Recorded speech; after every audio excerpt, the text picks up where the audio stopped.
Assalamualaikum, saya Ilham Razin. Kali ni kita nak main bunga api di malam raya Aidiladha. Baiklah, tanpa buang masa, mari kita main. Yuhuu. Ibu kerja apa? Kerja mukulan.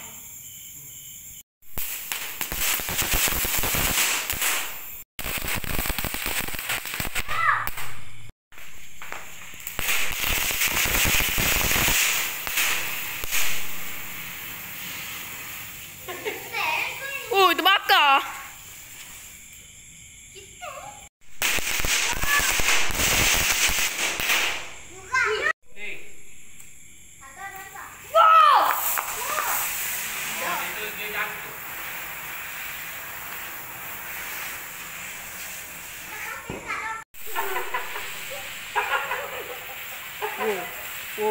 Wow.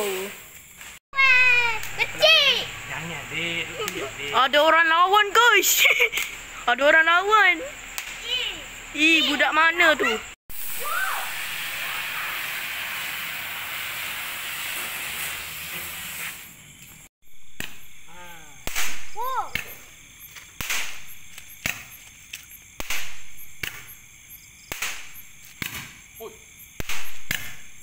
Kau tinggi. Makin tinggi.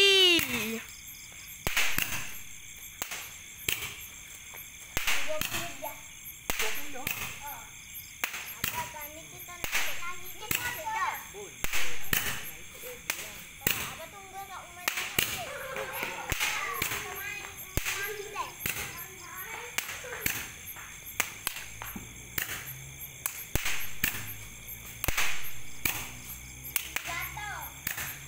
Berapa adik? 30? 30 je.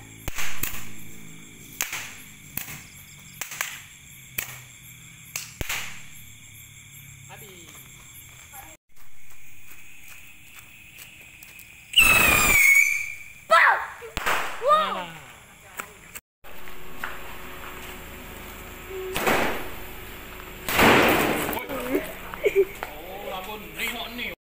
Seperti mana kalian korang dah tengok kan, saya main bunga api tadi kan. Tak ada benda gasing kan kejar saya. Lepas tu gasing tu kan bukan kejar je, dia kejar saya sambil dia meletup. Tapi padahal kan gasing tak meletup kan. Pelik kalau macam tu. Sampai di sini video kami ni kan. Saya kali ni, jangan lupa like dan subscribe. Bye bye. Assalamualaikum.